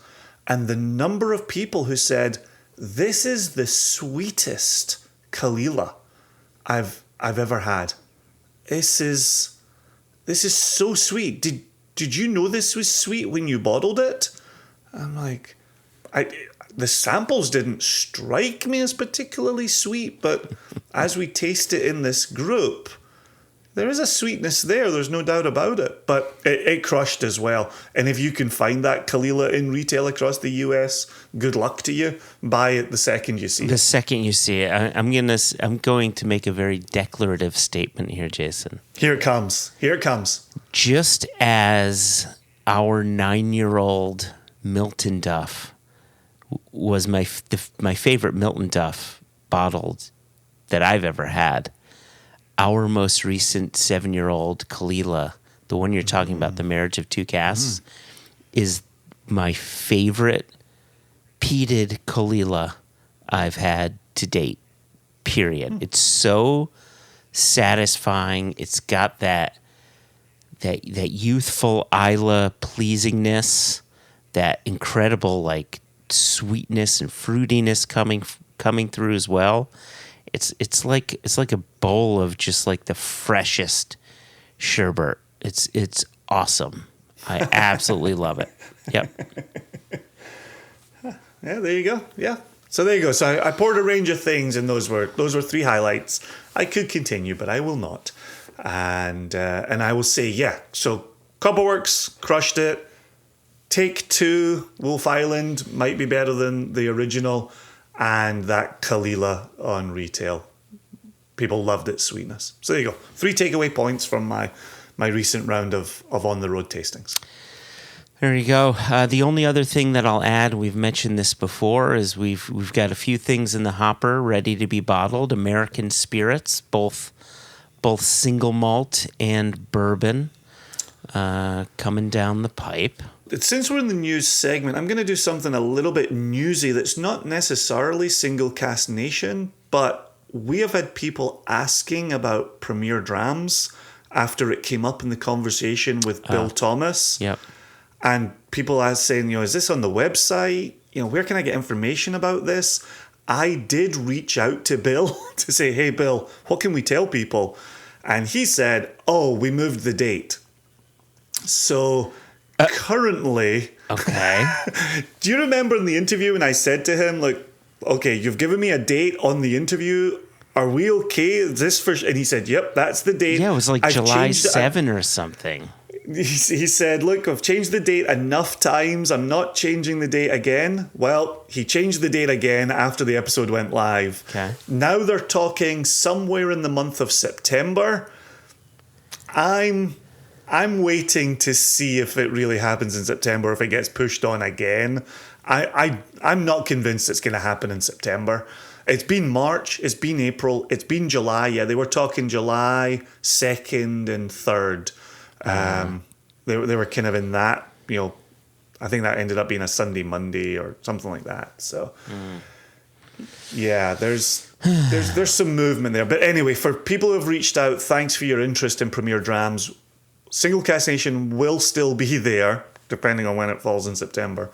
And if we are there, we will still have a Harvey Fry pour under the table. Be sure to ask for it. But Beauty. as we get more details from Bill, we will update listeners of the pad cost. So there you go. It's tough when someone commits to a date and then we let it live on wax and then that date changes and we're kind of trying to undo it all. So here we are. News segment announcement. Well, the good news is the previous date didn't work for me, so maybe the new date will work for me and I can go down. Yes, September is a wide open month in the whiskey calendar. I have no doubt that we'll be able to attend. Did you pick Just that up trying in my voice? Did I deliver that? Every time I just float a hope out there, you're like, I see that hope and I'll raise you. Oh yeah. Hopelessness. It's the hope that kills you. That's it. I'm protecting you. It's a moral act, Joshua.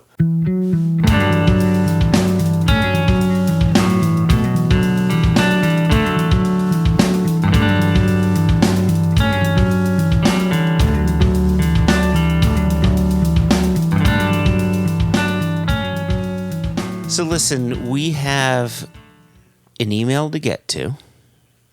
I have a PDF on my desktop ready to open.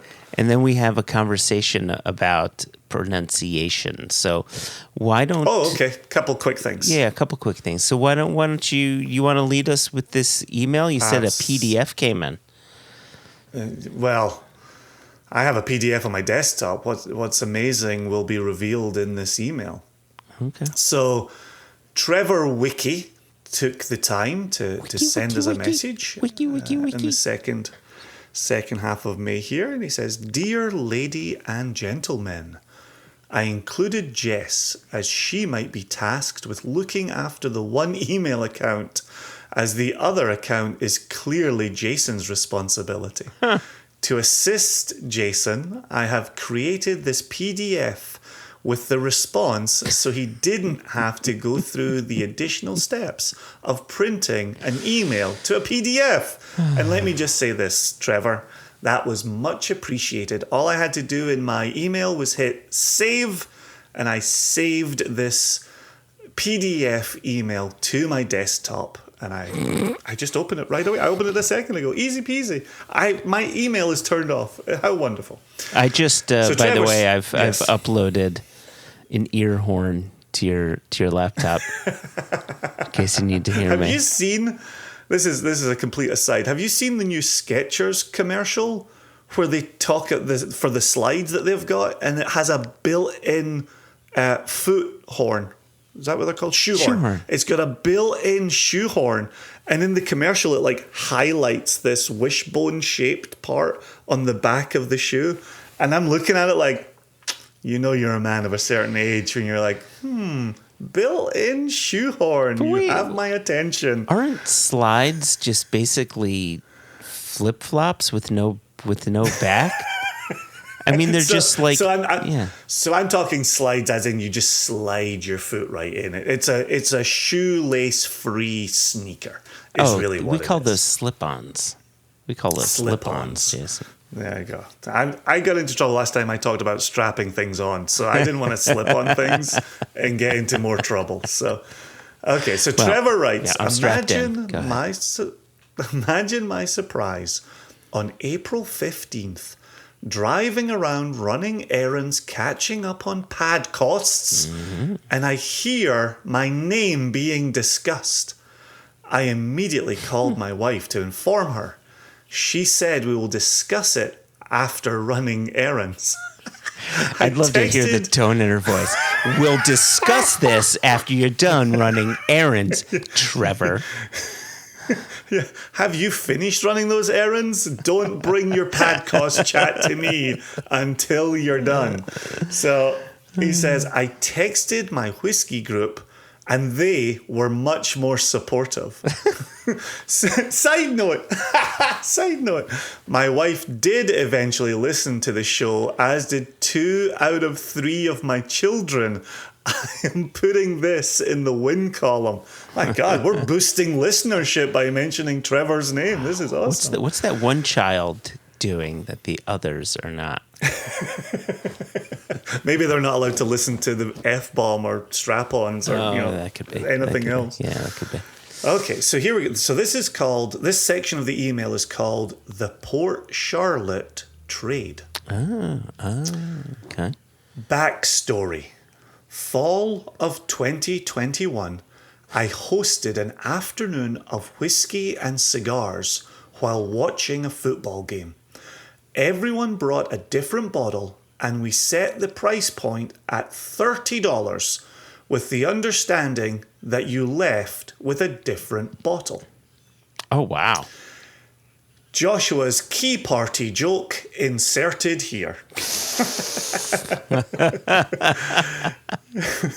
Trevor says, I chose Wild Turkey 101. Always does well. And some people were novice whiskey drinkers. One gentleman, original owner of the Port Charlotte, brought a Glenlivet Caribbean Reserve. Oh, okay.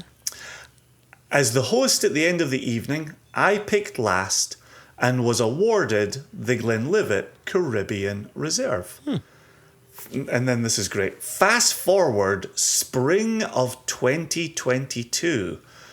After a round of golf, my friend, the friend/gentleman with the Port Charlotte, was lamenting that he needed to swing past Binny's as he had just finished a bottle of Glenlivet Caribbean Reserve and needed to replace it.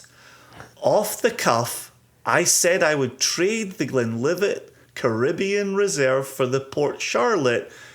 He took my hand and shook it and said, done. Wow. I was stunned. The 2 other people golfing with us were equally stunned as well. I returned home after parting ways, and 30 minutes later, my friend showed up at my door with 3 bottles. Wow.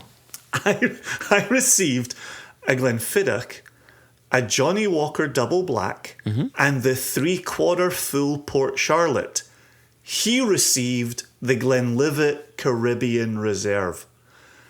I tried to get him to select something from my collection, but nothing suited his taste. I ended up picking up his next 2 rounds of golf, which my friend felt was fair. See, only Menchies listen to this podcast. Only Menchies, yeah. Well, right? What a great act, right? Yeah. Oh, nothing fits your palate. Here, I still owe you. Let me get something back. Very nice. Oh, wonderful. Yeah. That makes me so happy. The Double Black was too peaty for my friend, and the Glenfiddich wasn't in his palate wheelhouse, according to him. I've included a photo of the Russell Reserve tag for your review and the photos of the Kilchoman that was discussed. There's another intermittent Kilchoman reference. Sincerely, Trevor Wiki. P.S. If you are ever in the Chicagoland area and feel the need to socialize with members of the nation, let me know. P.P.S. I am excited about the upcoming VDC release from Single Cask Nation, as I am confident that I will not win a Wild Turkey lottery. And then he finishes, furthermore, I was at whiskey dinner earlier this year, and the standout was the 16-year-old double cask Aberlour paired with an apple cake and caramel sauce. Ooh. Here endeth the PDF email. That is really, really nice. Isn't that wild, though, to have someone who's kind of like Glenfiddich doesn't fit my palate, but I'll drink that Glenlivet Caribbean cask all day long? Well, it's obvious, right? Granted, the Port Charlotte has a sweetness, but it's got that earthiness to come along with it, where the Glenfiddich Caribbean cask, I don't know if you've had it, but to me... This is Glenlivet Caribbean Reserve. I'm sorry, I meant Glenlivet. It's one of those whiskeys that's cloyingly sweet, but if you like that, then you've got a fantastic whiskey in your hand. I mean, it's a great whiskey if you like them sweet. No doubt about it. That's taste, right? It's fine to like one thing and not like another. I'm just always curious about people's palates and how they line up. Sure. I'm also really digging the fact that we've moved into a world of serial emails, right? Like we got the one about one group meeting another group at Tobermory and both sides are writing in. Here we've got Trevor talking about swapping out whiskies and us being curious about, I wonder what he got. And then he writes in and tells us. We get the background. I love it. And just like we started today's episode, hearing these comments about the podcast and how edifying those are. Yeah. These serial emails are edifying in their own way as well. So sincere thanks to Trevor. I'm glad his wife finally sat down and listened. I hope he only made her listen to the part where he was mentioned and they didn't have to sit through a series of strap-on jokes and defecation and sophomoric humor. So Joshua firmly hopes that they sat down and listened to all 2.5 hours of the episode. Yeah, you make it sound kind of gross. Have you ever listened back to any of these? It's great every second. Listen, so you had mentioned that James Foster had a comment that we had pronounced the liqueur that he used. We pronounced the name incorrectly, but we also received an email from someone saying the very same, and then I received a text from someone saying that we've mispronounced this. So my question to you is, Jason, do you have something to read from James, or should we just read this email that came in? Yeah, use the email. I want to see if this email aligns with Foster, because as I said to you when we revealed his recipe, his 3-to-1, what was it? 3-to-1 wee beastie to Sinar, as we were calling it. James, as a knower of Greek and a knower of Latin, actually was using the root to inform his pronunciation. So I'm curious what comes in from this email. Okay. So this email came in from Jelani Alexander, and the subject is the name. So we were calling it Sinar, C-Y-N-A-R. C-Y. There you go. And Jelani says, "Hi, J&J. I just finished listening to the latest pod. Really enjoyed the DTC conversation. Awesome. As a drinker here in Washington State, does James know Jelani? Nope. James is in northern Idaho. Oh, but that's just across the border. Right? Said like an East Coast elite. Elite. Whatever, little man. So, as a drinker here in Washington State, I'm very interested in purchasing from other states because both our taxes and relative dearth of dedicated spirits retailers. Yeah, the price that a bottle costs in Washington State compared to like every other state in the union is stunning. Anyway, Yeah, that was the vagaries of public ownership going over to private ownership, and the state not wanting to lose all of its tax revenue. It's tax on tax, which is tough. It is tough. A little double dipping. Anyway, so Jelani jumps back in and says, "However, I am actually writing to give a little pronunciation assistance." Get in line, Jelani. Get in line. Cynar is pronounced Chinar, There we go. There we go. which I thought, Jason, was that lady cat person from Thundercats, the one that I had a crush on. Chinar was like the hottest of all Thundercats. And of course, just for purists, that is of course Chitaro. So just for purists, Excuse me, Chitara. It's a Chitara.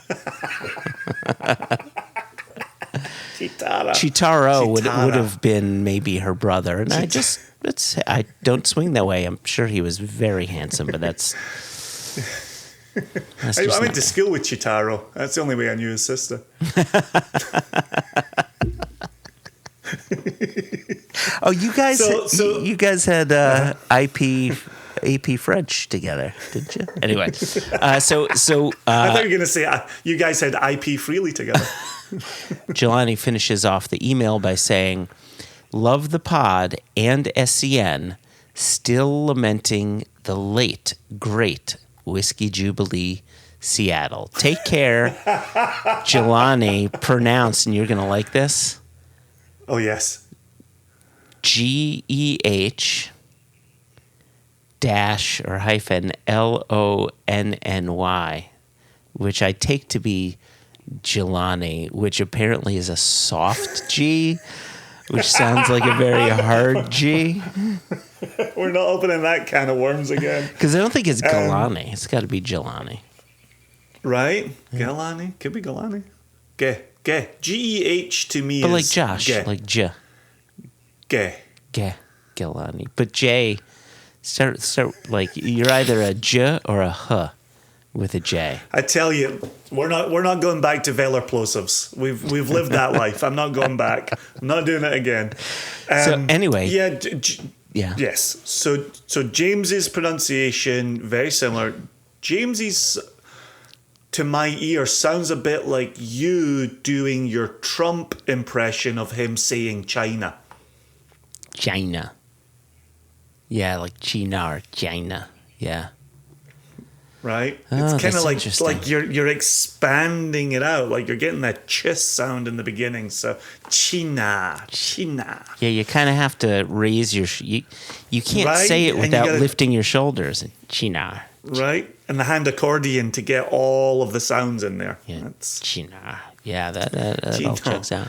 we're only entertaining each other at this point. We're just looking at each other, doing our own hand accordion impressions. All right. So there you go. Yeah, Yeah. from the Latin. Yeah, it's a ch, and then it's a y. Sometimes an I. Sometimes The restaurant where James and I were actually dining together had a Chinar cocktail that we both had. And so what was in it? Really quickly. There was the Chinar and then another bitter. And yeah, there wasn't really a main spirit carrying this. And there was a bit of citrus in it.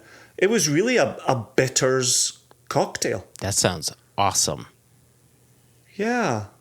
Yeah, it was all right. It was all right. It wasn't quite as bright as I like. Yeah. I like brightness. Yeah. I would have liked more lime in it. There was just a bit of lime. Just to offset that bitter quality. Right, Yeah, right. But yeah, I'd one, not to speak out of school. James had two. I moved on to a tangerine wheat ale because I needed like big brightness in my mouth. Okay. It's like your operating system just crashed there. You were like, too many jokes, too many dick jokes, crash. and then I just saw the reboot as your eyes kind of flickered back to life again. I had to control alt delete. I had to zap my PRAM. You're just like nodding at me over the video, like nod, big, bright in mouth. What do I do? Can't say all jokes at once. Listen. System overload. Before this goes off the rails, we do have to get out of here. I don't know if you know that, Jason, but we've reached that point. We do. Yeah. We have. So I want to do this in order of things, mostly. Oh boy. Mostly. First. Oh boy. And most importantly, huge thanks to Jeff Bloem, to Amanda Beckwith, and to yourself, Jason, for conducting the interview. Cheers. Massive thanks to Hassan Pfeffer and John M. Kill or John K. Mill. John K. Mill. Mm-hmm. John Stewart's cousin. John Stewart's cousin for writing in to Apple Podcasts and giving us 5 stars and a nice comment. Much Anyone appreciated. else who wants to do that, please go ahead, and we will do a little name check and read your comment here. Huge thanks to Trevor Wiki for following up on his Port Charlotte story and for sending Jason a portable data file. Portable document format. Either way, let's not get back in the weeds. And then finally to Jelani or Gilani. Man, see, I think we screwed that up. You're thinking about it now. Alexander and James, of course, for correcting us. Of course. On how to pronounce Chinar rather than Sinar. Yeah, if you know, I don't mean to take over your podcast here. I'm just used to doing it extra. But if anyone wants to follow in Trevor or Galani's footsteps, how might they do it, Joshua? They could email us questions at onenationunderwhiskey.com. Of course, there is no E in the word whiskey, so keep it as far away from that word as possible. Or you can email us info@singlecasknation.com. There is no E in single. Oh, there is an E in single, isn't there? Yeah, anyway, info@singlecasknation.com. You can email us there, and we'd be more than happy to get to your email. We actually do have a handful of other emails to get to. They just happen to be kind of... It's interesting. Many of our listeners have emails that tend to be as long-winded as we are. Like your use of we. I'm wrong, Jason? Am I wrong? No, today has been a ton of fun hearing from so many people and getting names. You know, hearing from Jelani Galani for the very first time is a real treat. And as much as they've thrown the spotlight back onto Whiskey Jubilee, yeah, there's fun to be had out in the world. But hearing from listeners is really, that's why we do this, Joshua. As much as we do thoroughly enjoy just whittering on at one another, it is also nice when other people do tune in. So thank you. It is nice. It is nice. So on that note, Jason, listeners, I'd say I raise my glass, but I don't have a glass. I can't cheers. I'm going to raise my coffee mug, and it's going to make a terrible sound when I clank it off my AirPod case. I'm gonna take my teacup and clink it off of my ballpoint pen. I'll pick up my boner pen then. Oh, go easy. All right. Cheers, Jason. Cheers, and everybody. Cheers, bud. Bye-bye. Bye, everybody. Oh.